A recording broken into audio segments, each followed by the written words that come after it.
हाय दोस्तों, हमारे चैनल तैयारी नौकरी की पे आपका बहुत बहुत स्वागत है। और हम लेके आ गए हैं आज का सेशन करंट अफेयर्स का। जो करंट अफेयर्स का हमारा डेली का सेशन चलता है, करंट अफेयर्स एमसीक्यू विश्लेषण के साथ। तो आज का टॉपिक सारा हम लेके आ गए हैं आपके लिए एग्जाम्स के हिसाब से तैयारी करने के लिए। तो चलिए हम शुरू करते हैं आज के टॉपिक्स की ओर। तो पहला क्वेश्चन है हमारा आज का, दक्षिण भारत प्राकृतिक खेती शिखर सम्मेलन 2025 कहाँ आयोजित किया जा रहा है? नेचुरल फार्मिंग क्या है? प्राकृतिक खेती है ना। नेचुरल फार्मिंग जो है शिखर सम्मेलन है, समिट है 2025 का, कहाँ आयोजित किया जा रहा है? केरल, कर्नाटक, आंध्र प्रदेश, तमिलनाडु। कहाँ पे किया जा रहा है? तो ये अभी चर्चा में है, तो इसका उत्तर है घ, तमिलनाडु में किया जा रहा है इसका आयोजन। तमिलनाडु के कोयम्बटूर में 19 से 21 नवंबर को south India natural farming summit 2025 का आयोजन किया जा रहा है। नेचुरल फार्मिंग यानी जो प्राकृतिक रूप से खेती होती है, केमिकल फ्री खेती होती है, उन्हीं सब मुद्दों पे डिस्कशन के लिए जो है इस सम्मेलन का जो है आयोजन किया जाता है ना। यह कौन आयोजित करता है? तो तमिलनाडु की जो प्राकृतिक जो खेती है उसके जो स्टॉक होल्डर्स फोरम है वो उसके द्वारा जो है ये आयोजन किया जाता है। इसमें क्या हुआ, प्रधानमंत्री नरेंद्र मोदी जी जो है इन्होंने इस कार्यक्रम का जो है उद्घाटन किया। ठीक है, इस मौके पर पीएम किसान योजना जो चल रही है, प्रधानमंत्री किसान योजना जो चलती है, जिसके तहत जो है किसानों को पैसे मिलते हैं, उसकी 21वीं किस्त भी जारी कर दी है। इसके तहत 9 करोड़ किसानों को 18,000 करोड़ की राशि बैंक खातों में दी गई है ना। इस कार्यक्रम के दौरान प्रधानमंत्री ने एक कृषि पद्धति पर जोर दिया, 1 एकड़ 1 सीजन, यानी एक सीजन में 1 एकड़ पर खेती करने की पद्धति जो है उसको उस पे जोर दिया है प्रधानमंत्री नरेंद्र मोदी ने। ठीक है, तो ये अभी चल रहा है, 21 तक चलेगा, 19 से 21 चलेगा, 2-3 दिन का है ये। तो ये सम्मेलन अभी कंटिन्यू है और इसमें क्या डिस्कशन होता है इसके बारे में हम आपको आगे जानकारी और देंगे, बट ये अभी तमिलनाडु के कोयम्बटूर में चल रहा है, ये 2025 का सम्मेलन है।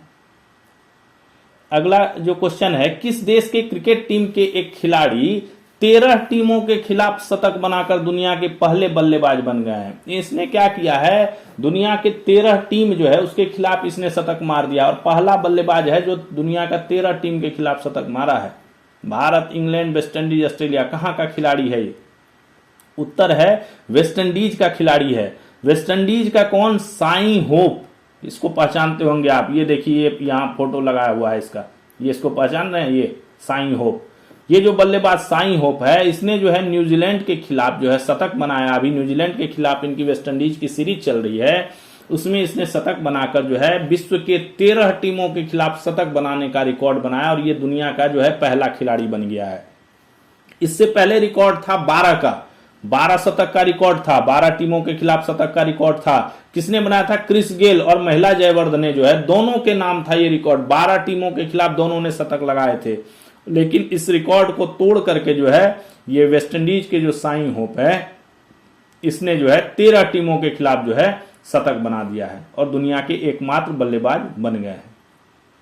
अगला क्वेश्चन देखिए, हाल ही में जारी आईसीसी की वनडे क्रिकेट रैंकिंग में किस देश का कोई बल्लेबाज 46 साल बाद शीर्ष पर आया है? यानी उस देश का 46 साल से कोई बल्लेबाज जो है वो शीर्ष पे आया ही नहीं था। ये आईसीसी की वनडे क्रिकेट रैंकिंग में कौन सा देश है ऐसा? दक्षिण Africa, New Zealand, West Indies, Sri Lanka. बताइए क्या होना चाहिए उत्तर? आपको लग रहा होगा कि इसका वेस्ट इंडीज उत्तर हो सकता है क्योंकि इसके खिलाड़ी काफी पीछे रहते हैं, या ये नहीं, ये जो है न्यूजीलैंड इसका उत्तर है, न्यूजीलैंड। हाल ही में जारी आईसीसी की वनडे रैंकिंग में भारत के रोहित शर्मा, अभी कुछ दिन पहले ही भारत के रोहित शर्मा 1 नंबर पे आए थे, उनको पछाड़कर जो है न्यूजीलैंड के डैरिल मिचेल जो है ये नंबर 1 बन गए हैं। डैरिल मिचेल का फोटो ये देखिए, ये है डैरिल मिचेल। ठीक है, ये नंबर 1 बन गए हैं, है ना। पहली बार 46 साल के बाद कोई कीवी खिलाड़ी, कीवी है ना न्यूजीलैंड की, जो उनको कीवी कहते हैं ना, कीवी खिलाड़ी जो है वो शीर्ष पर पहुंचे हैं। ठीक है, इससे पहले जो है 1979 में ग्लेन टर्नर होते थे खिलाड़ी, वो नंबर 1 पर पहुंचे थे और उसके बाद जो है डेरिल मिचेल ही नंबर 1 पर पहुंचे हैं। टेस्ट की जो बात करें तो टेस्ट में जो है जो रूट अभी नंबर 1 बल्लेबाज है, जो रैंकिंग है उसमें जो रूट नंबर 1 बल्लेबाज। ये रैंकिंग वनडे की है, ठीक है, वनडे की रैंकिंग है और इसमें 46 साल बाद जो है न्यूजीलैंड का खिलाड़ी डेरिल मिचेल जो है वो इसमें शामिल हुआ और ये दूसरा खिलाड़ी बन गया है न्यूजीलैंड का जो इस शीर्ष नंबर 1 पर आया है। अगला क्वेश्चन देखते हैं, कौन सा देश फीफा वर्ल्ड कप में क्वालिफाई करने वाला आबादी के लिहाज से सबसे छोटा देश बन गया है? यानी कि वो वर्ल्ड कप में क्वालिफाई करने वाला सबसे कम आबादी जनसंख्या वाला देश है। कौन बन गया है? अभी क्वालिफाई किया है उसने।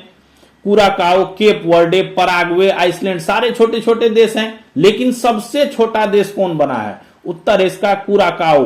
कुराकाओ देखिए डिटेल्स, कैरिबियन सागर में मौजूद, इसका हम मैप लगा देते हैं, ये देखिए आपको पता चल जाएगा। ये देखिए, ये पूरा कैरिबियन सागर है, ठीक है, ये पूरा कैरिबियन सागर है। इधर इसमें ये एक छोटा सा द्वीप है, ठीक है, ये साउथ अमेरिका का इलाका पड़ता है। ये जो आपको ये देख रहे होंगे, ये साउथ अमेरिका का इलाका पड़ता है, ठीक है ना। इस इलाके में ये एक छोटा सा, कितना छोटा सा है देखिए, इसको तो यहाँ इनलार्ज करके यहाँ पे दिखाया गया है। ये जो है बिल्स मस्ट, ये कुराकाओ का ये इलाका जो है, ये इसको छोटा करके दिखाया गया। तो ये देखिए एक छोटा सा द्वीप है ना, इसको इनलार्ज करके यहाँ दिखा दिया है। तो ये द्वीप जो अमेरिका, साउथ अमेरिका के इलाके में, कैरिबियन सी के इलाके में जो है ये द्वीप है कुराकाओ। ये जो है इस बार 2026 में जो फीफा वर्ल्ड कप कहां पे होगा, 2026 का फीफा वर्ल्ड कप पता होगा आपको, मैंने कई बार बताया हुआ है, कई क्वेश्चनों में ये आया हुआ। अमेरिका, मेक्सिको और कनाडा की संयुक्त मेजबानी में होगा ये। अमेरिका, मेक्सिको और कनाडा तीनों की संयुक्त मेजबानी में इस 2026 का फीफा वर्ल्ड कप आयोजित किया जाएगा। फीफा वर्ल्ड कप फुटबॉल का होता है, पता है ना। तो फीफा वर्ल्ड कप जो है वो आयोजित किया जाएगा। तो उसमें ये जो क्या नाम है, कुराकाओ है, ये इस बार क्वालिफाई कर गया है और ये सबसे छोटा देश बना है आबादी वाला जो क्वालिफाई किया है। इससे पहले जो सबसे छोटा देश था आबादी के हिसाब से वो आइसलैंड था, ठीक है। आइसलैंड यहाँ घाव में उत्तर ये ऑप्शंस में दिया हुआ भी है। आइसलैंड जो था वो क्वालिफाई करने वाला सबसे छोटा देश था और ये 2018 में क्वालिफाई किया था। ये सब भी छोटे ही देश हैं, उनके नीचे केप वर्डे है, पराग्वे है, ये सब भी छोटे देश है, त्रिनिदाद है, ये सब छोटे देश हैं जो क्वालिफाई कर रखे हैं इसमें वर्ल्ड कप में। अब कुराकाओ जो है, ये क्या है, कुराकाओ सिर्फ 444 स्क्वायर किलोमीटर, ज्यादा बड़ा है भी नहीं एरिया, ये पता चल ही रहा होगा आपको मैप से, ज्यादा बड़ा एरिया है नहीं इसका। ये द्वीप है 444 स्क्वायर किलोमीटर फैला हुआ है। मेन लैंड जो लैंड है उस पे जो है, जो एक इसमें लिटिल कुराकाओ है और एक मेन कुराकाओ है। तो लिटिल कुराकाओ में तो बिल्कुल भी जनसंख्या नहीं है और जो मेन कुराकाओ है उसमें 1.5 लाख 1.56 लाख, मतलब मात्र 1.5 लाख जनसंख्या है इसमें। ये जो है 2010 में इंडिपेंडेंट हुआ, आजाद हुआ, लेकिन अभी भी नीदरलैंड के अधीन जो है ये किंगडम के रूप में काम कर रहा है, ठीक है। आजादी तो मिली लेकिन पूरी तरह नहीं मिली है, नीदरलैंड के अधीन अभी भी है ये तो मैंने बता ही दिया। 2026 का FIFA world cup America, Mexico और कनाडा की संयुक्त मेजबानी में हो रहा है। इसमें कितनी टीमें खेल रही हैं? 48 देशें जो है इसमें हिस्सा ले रही हैं। तो अभी टोटल 44 देशें जो है वो क्वालिफाई किए, अभी 4 देशों को और क्वालिफाई करना बाकी है। अगला, जैन परंपराओं पर आधारित अभय प्रभावना नामक एक अंतरराष्ट्रीय स्तर का संग्रहालय कहां बनाया गया है? अभय प्रभावना नाम देखिए, अभय प्रभावना है, अंतरराष्ट्रीय स्तर का संग्रहालय है। लखनऊ, पटना, पुणे, कोलकाता, कहां बनाया गया है? उत्तर है पुणे। जैन परंपराओं पर आधारित अभय प्रभावना नामक एक अंतरराष्ट्रीय स्तर का संग्रहालय पुणे में बनाया गया है। इसे जैन धर्म के मूल्यों, जैन धर्म का उद्गम तथा अब तक की यात्रा को समझाने के उद्देश्य से बनाई गई है, ठीक है। में बेसिकली ये क्या है ना, जैन संस्कृति का जो है ना प्रदर्शक स्थल है, ठीक है ना, जैन संस्कृति को दर्शाने वाला स्थल है ये।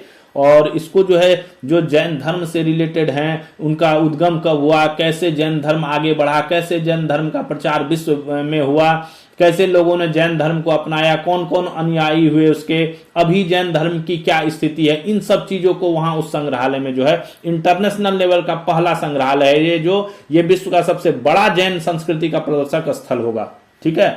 ये संग्रहालय जो अभय प्रभावना नाम है इसका, इस संग्रहालय का। इस वर्ष का राजकुमार केसवानी पत्रकारिता सम्मान किसे प्रदान किया जाएगा? ये एक पत्रकारिता सम्मान होता है, प्रसिद्ध पत्रकारिता सम्मान है। राजकुमार केसवानी थे एक पत्रकार, ठीक है, बहुत प्रसिद्ध पत्रकार थे। इन्होंने क्या हुआ था, भोपाल गैस त्रासदी जो हुई थी उससे पहले ही इन्होंने जो है एक लेख लिखा था जिसमें इस त्रासदी को होने का जो है अंदेशा जताया था, उन्होंने उस समय के जो हालात थे उसमें उसको जो है करके कंसोलिडेट करके एक आर्टिकल लिखा था जो कि काफी चर्चा में रहा। वो आर्टिकल में कहा गया था कि ये भोपाल गैस त्रासदी की वाली घटना हो सकती है, और उसके बाद भोपाल गैस त्रासदी हुई। तो काफी चर्चित पत्रकार थे। इन्हीं के सम्मान में जो है ये सम्मान दिया जाता है, अपना पुरस्कार दिया जाता है राजकुमार केसवानी।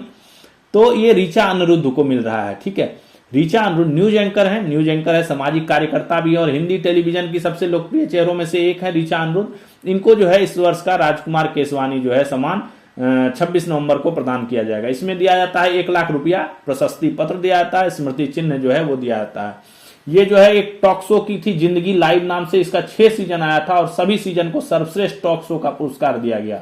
ठीक है, राजकुमार केसवानी एक पत्रकार थे जिन्होंने भोपाल गैस त्रासदी की घटना से पहले उस पर लेख लिखा था।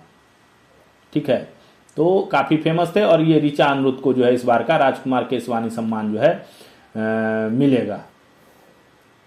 अगला चलिए, 2026 में ग्लोबल बिग कैट्स समिट किस देश में आयोजित किया? बिग कैट्स किसे कहा जाता है?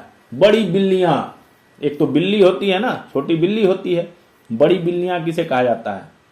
बड़ी बिल्लियां कहा जाता है शेर को, चीता को, तेंदुआ को, इन सब चीजों को बड़ी बिल्ली कहा जाता है तो कैटेगरी बिल्ली की ही ना, छोटा बड़ा हो गया है ना, तो बड़ी बिल्ली कहा गया। तो ग्लोबल बिग कैट्स समिट सम्मेलन किस देश में आयोजित किया जाएगा? अमेरिका, भारत, बोत्सवाना, दक्षिण अफ्रीका। अभी बोत्सवाना से आए थे ना चीते, आने वाले हैं जो कुनों में रखे जाएंगे मध्य प्रदेश में, है ना।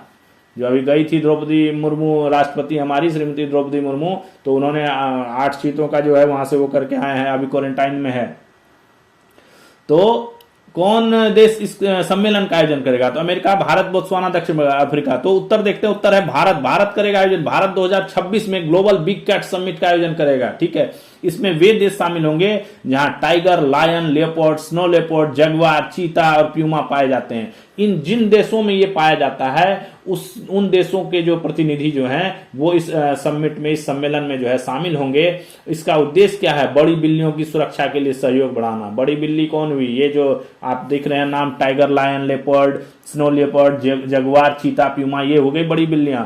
इनको सुरक्षा, सिक्योरिटी देने के लिए मतलब एक कोऑपरेशन बढ़ाने वाला मीटिंग होगा जो 2026 में भारत इसको जो है ऑर्गेनाइज करेगा।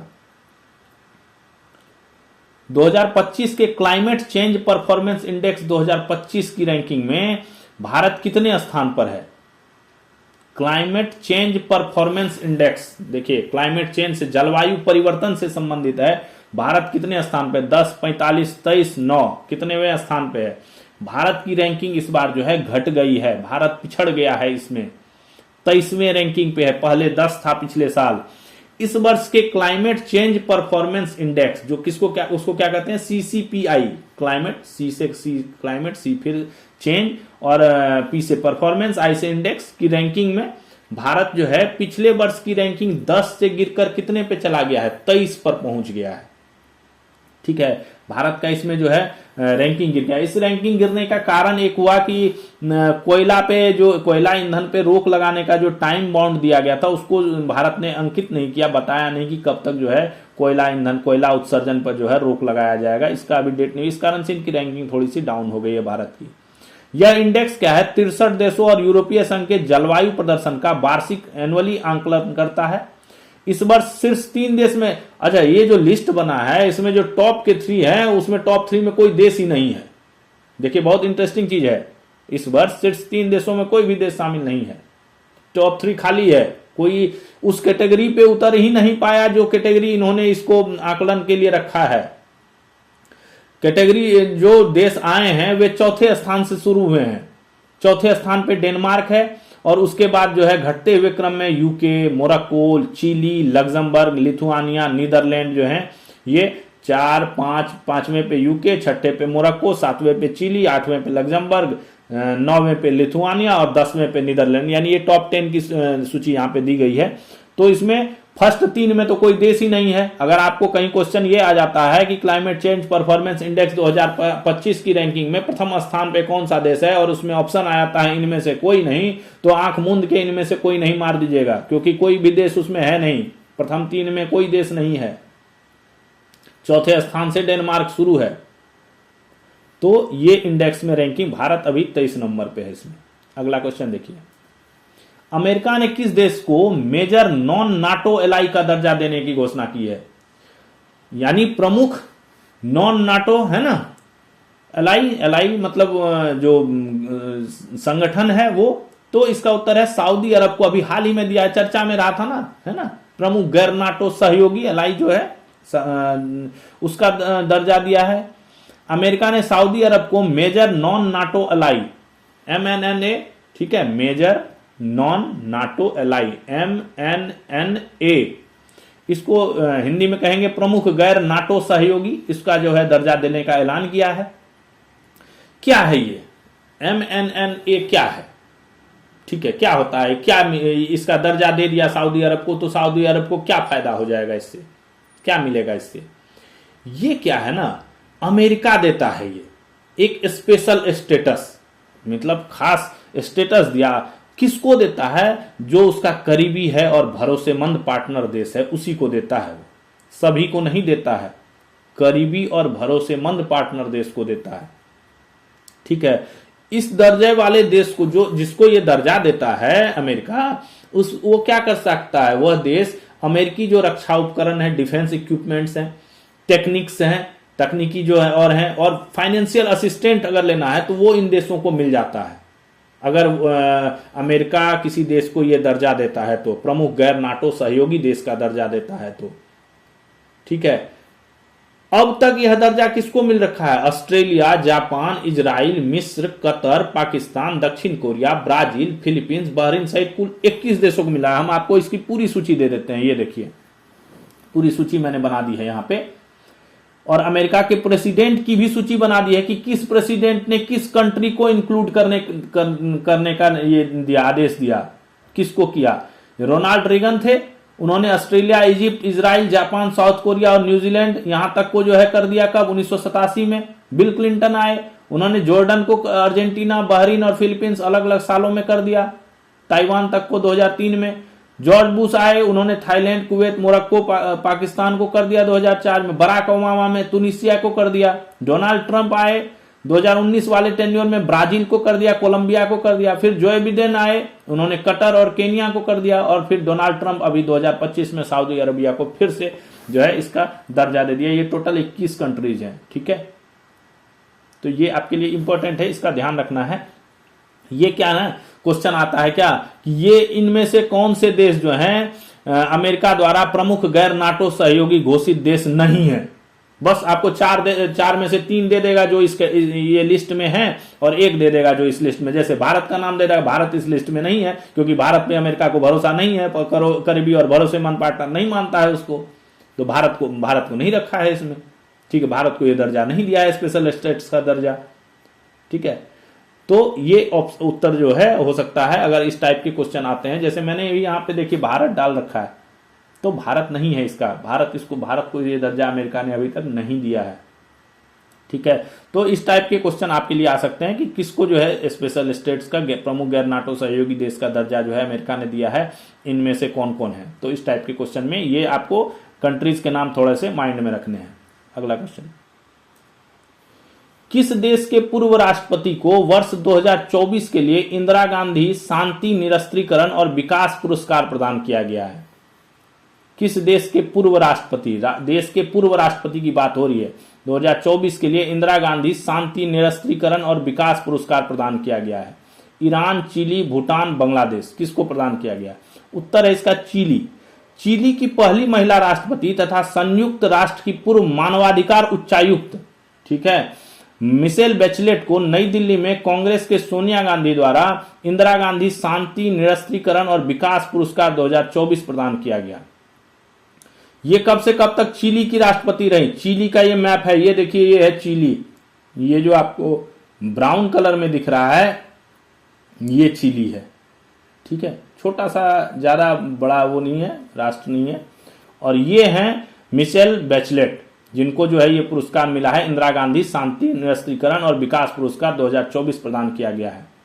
ये 2006 से 2010 2 टेन्योर रही, 2006 से 10 4 साल, और 2014 से 18 जो है चिली की राष्ट्रपति रही। इस पुरस्कार की स्थापना किसने की थी? 1985 में 84 में इंदिरा गांधी की मृत्यु हो गई, 85 में उनकी स्मृति में जो है यह पुरस्कार देने की घोषणा की गई। क्यों दिया जाता है ये? अंतर्राष्ट्रीय शांति, विकास, लोकतांत्रिक शासन, मानव कल्याण क्षेत्रों में विशिष्ट योगदान के लिए यह पुरस्कार दिया जाता है। ये अभी वर्ष 2024 का दिया गया है ये पुरस्कार। हॉलीवुड के किस अभिनेता को 3 जनवरी 2026 को होने वाले Palm Springs International film Festival में डेजर्ट पाम अचीवमेंट अवार्ड प्रदान किया जाएगा? Tom Cruise, Leonardo DiCaprio, Michael B Jordan, Adam Sandler. ठीक है, international film festival, Palm Springs International film Festival होगा, उसमें डेजर्ट पाम अचीवमेंट अवार्ड दिया जाएगा इनको। कौन है? उत्तर है इसका लियोनार्डो डिकैप्रियो। हॉलीवुड के अभिनेता लियोनार्डो डिकैप्रियो को 3 जनवरी 2026 को होने वाले Palm Springs International film Festival में डेजर्ट पाम अचीवमेंट अवार्ड प्रदान किया जाएगा। ये अवार्ड इनको दिया जाएगा। यह सम्मान जो है इनको किस लिए मिलेगा? एक फिल्म बनी है, पॉल एंडरसन की नई फिल्म बनी है, वन बैटल आफ्टर अनोदर, उनमें इनका जो है विशिष्ट अभिनय के लिए इनको ये पुरस्कार दिया जाएगा। इन्हें द रेवेनेंट के लिए ऑस्कर पुरस्कार भी मिला हुआ है। कौन है? आप देखिए ये फोटो से पहचान जाएगा, मिला हुआ है ना ऑस्कर पुरस्कार द रेवेनेंट के लिए। इसी समारोह में माइकल जॉर्डन को आइकन अवार्ड और एडम सैंडलर को चेयरमैन अवार्ड दिया जाएगा। ये जो palm Springs International film festival आयोजन किया जाएगा, इसी में माइकल जॉर्डन को जो है आइकन अवार्ड और एडम सैंडलर को जो है चेयरमैन का अवार्ड जो है ये भी प्रदान किया जाएगा। टेस्ला इंडिया ने भारत के किस राज्य में देश का पहला टेस्ला सेंटर खोलने का निर्णय लिया? टेस्ला इंडिया किस राज्य में अपना पहला टेस्ला सेंटर खोल रही है? गुजरात, हरियाणा, राजस्थान, नई दिल्ली। उत्तर है हरियाणा में खोल रही है। हरियाणा के गुरुग्राम के आर्किड बिजनेस पार्क में 26 नवंबर को टेस्ला भारत में अपना पहला फुल सर्विस टेस्ला सेंटर खोलेगा। फर्स्ट है फुल सर्विस सेंटर, यहाँ पे हर चीज दी जाएगी, खरीद बिक्री से संबंधित सारी प्रक्रिया जो है यहाँ पे सॉल्व की जाएगी। अभी जो है अनुभव केंद्र कुछ जगह पे हैं इसके, कंपनी के मुंबई और दिल्ली में अनुभव केंद्र बने हुए, एक्सपीरियंस सेंटर बने हैं जो सिर्फ ब्रांड की जागरूकता पर केंद्रित है। ठीक है, उसमें सिर्फ ब्रांड की जागरूकता और प्रसार किया जाता है। ये फुल सर्विस सेंटर पहला जो है टेस्ला का भारत में खुलेगा, हरियाणा के गुरुग्राम में। टेस्ला इंडिया के प्रमुख कौन है अभी? शरद अग्रवाल। ठीक है, ग्राहकों की मांग को देखते हुए भविष्य में बेंगलुरु, हैदराबाद और पुणे में भी नए केंद्र खोलने की योजना है। अगर डिमांड ग्राहकों की अच्छी रही तो इनका प्लान है टेस्ला का कि ये जो है बेंगलुरु, हैदराबाद और पुणे में भी इस टाइप के सेंटर्स जो है वो खोलेंगे। बिहार में नीतीश कुमार ने 20 नवंबर 2025 को मुख्यमंत्री पद की शपथ ली। ठीक है, इन्होंने बिहार के मुख्यमंत्री के रूप में अब तक कितनी बार शपथ ली है? कैवां है ये? इस बार कैवां शपथ लिया है इन्होंने? 10, 8, 11, 9। उत्तर होगा 10। नीतीश कुमार ने बिहार में 10वीं बार मुख्यमंत्री पद की शपथ ली है। नीतीश कुमार को पहचान रहे हैं ना? ये देखिए नीतीश कुमार है, 10वीं बार बन गए हैं ये, मतलब 10 बार इन्होंने मुख्यमंत्री पद की शपथ ले ली है। 10वीं बार ये मुख्यमंत्री बने हैं। बिहार के सबसे ज्यादा कार्यकाल तथा सबसे ज्यादा बार मुख्यमंत्री बनने वाले प्रथम नेता बन गए हैं। ठीक है, बात भी सही है, सबसे ज्यादा कार्यकाल भी 10 बार बनेगा तो, और सबसे ज्यादा बार मुख्यमंत्री का कभी इनका जो पहला टेन्योर था वो बहुत छोटा था, 7 दिन का ही था मात्र। ठीक है, बट उसके बाद धीरे धीरे जो है कभी 4 साल, कभी 3 साल, कभी 5 साल, कभी 6 महीने, इस टाइप से करके इन्होंने 10 बार जो है मुख्यमंत्री पद की शपथ ली है। इसके साथ सम्राट चौधरी और विजय सिन्हा ने भी उप मुख्यमंत्री, जो पिछले टेन्योर में पिछला जो विधानसभा था 2020 वाला, उसमें जो सम्राट चौधरी और विजय सिन्हा को उप मुख्यमंत्री बनाया गया था, उन्होंने भी इन्हीं दोनों ने जो है उप मुख्यमंत्री पद की जो है शपथ ली है। इसके अलावा 26 मंत्रियों ने भी शपथ ली है। ठीक है, विश्व बाल दिवस कब मनाया जाता है? विश्व बाल दिवस की बात हो रही है। एक बाल दिवस होता है, कब होता है? Children's day. बहुत लोग एकदम कह देते हैं फट से कि चिल्ड्रंस डे तो 14 नवंबर को होता है। ये कहां से विश्व बाल दिवस में से तो एक भी ऑप्शन ही नहीं है। 20 नवंबर, 21 नवंबर, 19 नवंबर, 22 नवंबर होता तो है बाल दिवस 14 नवंबर को, नेहरू जी की याद में मनाया जाता है ना, है ना। लेकिन वो है क्या? हमारे राष्ट्र का बाल दिवस है। ये है विश्व बाल दिवस, इंटरनेशनल, है ना, अंतरराष्ट्रीय बाल दिवस है ये, वर्ल्ड चाइल्ड डे है ये। ठीक है, तो ये मनाया जाता है 20 नवंबर को। 20 नवंबर को विश्व बाल दिवस मनाया जाता है। यह पहली बार कब मनाया गया? 1954 में मनाया गया, जो कि संयुक्त राष्ट्र की एक पहल है। ठीक है, इस वर्ष क्या रखा गया है, थीम क्या है इस वर्ष के विश्व बाल दिवस की? मेरा दिन मेरा अधिकार। और अच्छा, इस बार जो है दोहरी थीम रखी गई है, 2 थीम रखा गया है, मेरा दिन मेरा अधिकार और हर बच्चे के लिए हर अधिकार, दोहरी थीम रखी गई है। 1959 में संयुक्त राष्ट्र महासभा ने बाल अधिकारों की घोषणा को अपनाया, जिसमें बच्चों के साथ व्यवहार और उनकी भलाई के लिए बुनियादी मानकों को निर्धारित किया गया। ठीक है, 1989 में क्या बन गया? यूएनसीआरसी, अंतर्राष्ट्रीय संधि बनी बच्चों के लिए, जिसको लागू करना बाध्यकारी कर दिया गया हर देशों के लिए। अभी जो है 196 देशों द्वारा ये अनुमोदित है और विश्व में सबसे अधिक देशों द्वारा अनुमोदित मानवाधिकार संधि है। 196 देश इस संधि को मानते हैं जो यूएनसीआरसी है। इसके तहत प्रत्येक बच्चे को जीवित रहने का क्या क्या अधिकार इसके तहत है? हर बच्चे को, विश्व के हर बच्चे को जीवित रहने का अधिकार है, विकास का अधिकार है, संरक्षण का अधिकार है और भागीदारी का अधिकार है। ये 4 मूल अधिकार जो हैं इसमें जो है इस यूएनसीआरसी के तहत जो है हर बच्चे को प्राप्त है। ठीक है, इस दिवस पर यूनिसेफ के गो ब्लू अभियान के तहत प्रतिष्ठित इमारतों को नीली रोशनी से सजाया जाता है। एक यूनिसेफ ने एक अभियान चलाया था इसके तहत गो ब्लू करके, इसमें जो प्रतिष्ठित इमारतें होती हैं उनको नीली रोशनी से सजाया जाता है। ये विश्व बाल दिवस का है, 20 नवंबर को मनाया जाता है। अगला देखिए, अगला ऑप्शंस वाले खत्म हो गए, ये जस्ट आपके इंफॉर्मेशन और आपको ये पता होना चाहिए इसके लिए। भारत ए और दक्षिण अफ्रीका ए की टीम के बीच हुए 3 मैचों की वनडे सीरीज भारत ने 2-1 से जीत ली है। भारत ए और दक्षिण अफ्रीका के ए के बीच जो हुआ है 3 मैचों का वनडे सीरीज, इससे पहले 2019 में भी इस टाइप का सीरीज हुआ था, उसमें भी दक्षिण अफ्रीका हार गया था। अगला, पुरुष under 19 cricket world cup 2026, under 19 cricket world cup है 2026, बट अंडर 19 है, पुरुष वर्ग का है।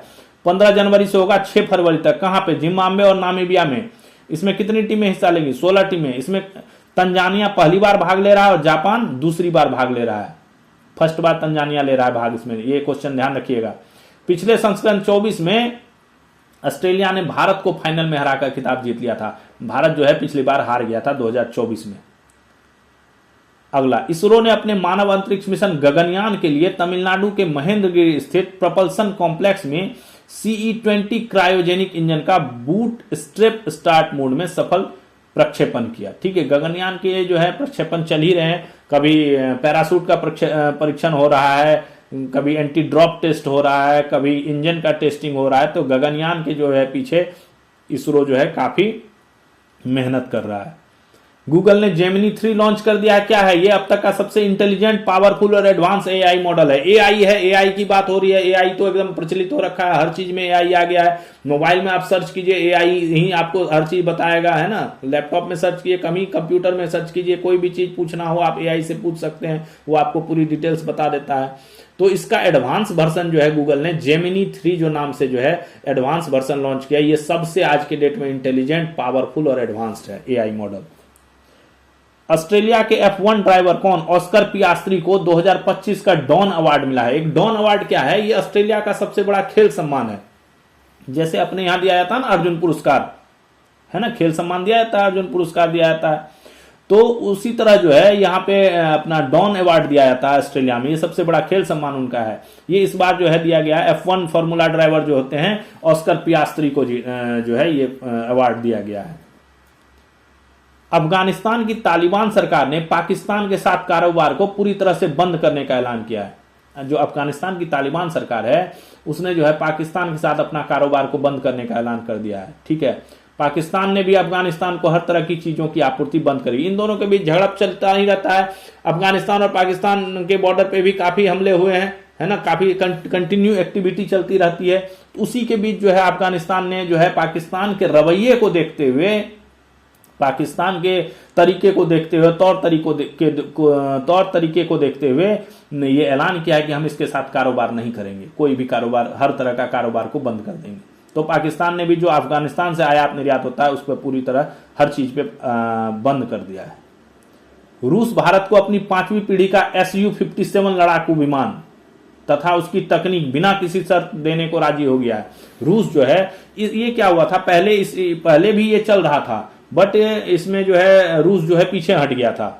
ठीक है, रूस जो है हट गया था पीछे, लेकिन अब जो है रूस रेडी हो गया है कि नहीं, हम Su-57 लड़ाकू फाइटर जेट्स जो हैं वो देंगे। और क्या, उसकी तकनीक बनाने की जो तरीके हैं ये कोई भी देश नहीं देता है, ठीक है ना। आप किसी भी देश से फाइटर विमान खरीद सकते हैं, बट आपको उसके तकनीक बनाने के तौर तरीके, उसकी टेक्नोलॉजी वो कोई नहीं देगा।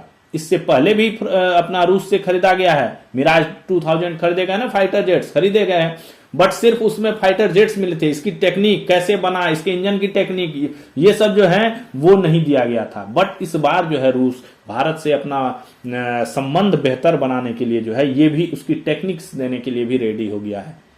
इस विमान को अमेरिका जो F-35 शानदार लड़ाकू फाइटर जेट्स माना जाता है, F-35 जिसके लिए पूरी दुनिया मांगती रहती है अमेरिका से, उसका ये तोड़ माना जाता है, ठीक है। तो भारत रूस के संबंध अभी काफी अच्छे हो रहे हैं। डेल इंडिया ने भारत में कंज्यूमर सेल्स बिजनेस के लिए अनुराग अरोड़ा को अपना नया वरिष्ठ निदेशक और महाप्रबंधक नियुक्त किया है, ठीक है। डेल इंडिया क्या कंपनी है, टेक्नोलॉजी की कंपनी है, कंप्यूटर वगैरह बनाती है, लैपटॉप्स बनाती है। तो उन्होंने जो है अनुराग अरोड़ा को अपना नया वरिष्ठ निदेशक और महाप्रबंधक नियुक्त किया है भारत में, डेल इंडिया ने। भारत के हिंदुस्तान एरोनॉटिक्स लिमिटेड, क्या HAL, Hindustan aeronautics limited HAL हुआ, और लार्सन एंड टर्बो LNT ने मिलकर पहली बार स्वदेशी polar satellite launch vehicle, polar satellite launch vehicle क्या है, एक रॉकेट है PSLV का नाम सुने होंगे ना, कभी भी जो इसरो या कोई इसको जो छोड़ा जाता है, उपग्रह को जो छोड़ा जाता है तो रॉकेट के थ्रू छोड़ा जाता है। रॉकेट PSLV-5, PSLV-6, ये इस टाइप के रॉकेट आप सुने होंगे, नाम PSLV है ना। PSLV का ही फुल फॉर्म है क्या, polar satellite launch vehicle, PSLV, polar satellite launch vehicle.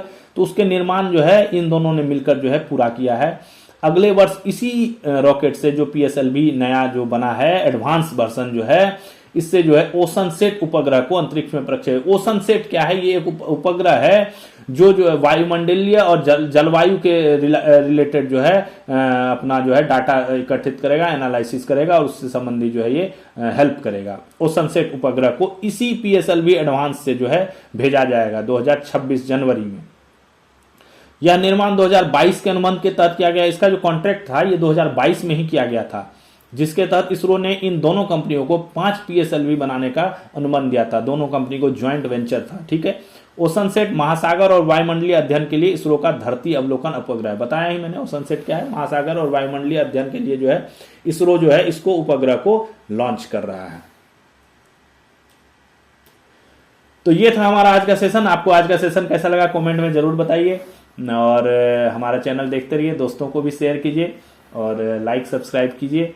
और फिर हम मिलेंगे कल नए सेशन के साथ। आप इससे नोट्स जरूर बनाइए, ये नोट्स आपको काफ़ी लाभ करेगा। हर तरह की जिस एग्जाम की आप तैयारी कर रहे हो उसमें आपको काफ़ी बेनिफिट्स मिलेंगे, ठीक है। तो हमारा चैनल देखने के लिए आपका बहुत बहुत धन्यवाद। Thanks for watching. कल फिर मिलेंगे नए सेशन के साथ, तब तक के लिए जय हिंद। तैयारी नौकरी की तरफ से आपका बहुत बहुत धन्यवाद।